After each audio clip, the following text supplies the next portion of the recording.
So in the previous video हमने समझ लिया कि पीएच क्या है। अब इस वीडियो में हम समझेंगे कि हम जो है पीएच को कैसे चेक करते हैं। तो मतलब हम जो है किसी भी सब्सटेंस की पीएच को पता करने के लिए कौन से डिवाइस का यूज करते हैं। So make sure to watch till the end. So hi everyone, this is part 10 of ऐसे वैसे सॉल्व चैप्टर, जहां पर हम हर कंसेप्ट को समझेंगे इजी एंड सिंपल लैंग्वेज। जो पीएच होती है ना, उसको हम मेजर करते हैं बाय टू डिवाइसेस। पहले हमारे पास होता है यूनिवर्सल इंडिकेटर और दूसरा हमारे पास होता है पीएच मीटर। अब यूनिवर्सल इंडिकेटर क्या है? देखो, यूनिवर्सल इंडिकेटर सिंपली होता है बहुत सारे इंडिकेटर्स का मिक्सचर। अब इंडिकेटर क्या है वो हम समझेंगे आगे वाले पार्ट्स में, लेकिन अगर मैं आपको थोड़ा सा हिंट दूं तो इंडिकेटर एक ऐसा सब्सटेंस होता है जो हमें बताता है कि जो सामने वाली चीज है वो एसिडिक है या फिर बेसिक है, राइट, ठीक है, या फिर सॉल्ट है। डन, ठीक है। अब ये जो हमारा यूनिवर्सल इंडिकेटर होता है वो जो है बहुत सारे इंडिकेटर्स का मिक्सचर होता है, राइट।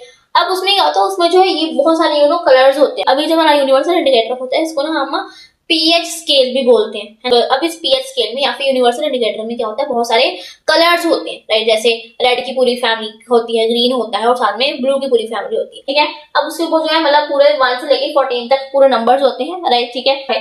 जैसे 1 जो है डार्क रेड होता है, 2 जो है थोड़ा सा कम डार्क रेड जो हो गया है ना, फिर सीधा 7 भी आ गया तो 7 जो होता है वो ग्रीन होता है, राइट। और जो हमारा 13 हो गया वो हो गया dark blue kind of shade, और 14 जो हमारा वॉयलेट होता है। तो हम कह सकते हैं कि 1 से लेके 6 तक जो कलर होगा यूनिवर्सल इंडिकेटर का वो जो है रेड होगा या फिर येलो हो जाएगा या फिर वो हो जाएगा ऑरेंज काइंड ऑफ, राइट। लेकिन 7 पे जो है हमेशा ग्रीन ही रहेगा। और 8 से लेके हमारा 14 तक जो यूनिवर्सल इंडिकेटर होगा उसका कलर होगा ब्लू की शेड पूरी, जैसे डार्क ब्लू होगा, लाइट ब्लू हो गया, है ना, वॉयलेट हो गया, तो वो सब कुछ, राइट, ठीक है।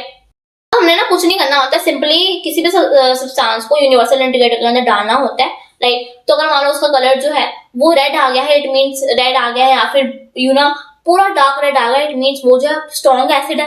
अगर उसका कलर जो है ग्रीन है, इट मींस वो सॉल्ट है, न्यूट्रल है।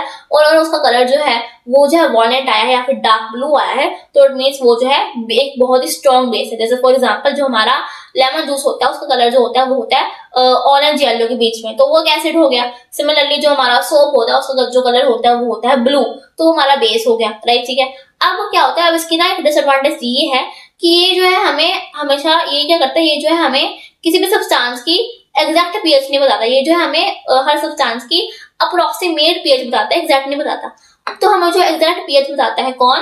PH meter. मतलब पीएच मीटर जो है वो एक सिंपली एक इलेक्ट्रॉनिक डिवाइस होता है जो हमें जो है किसी भी सब्सटेंस की पीएच बताता है, पूरी उसकी एग्जैक्ट वैल्यू, राइट, ठीक है। So this was part 10 for next part.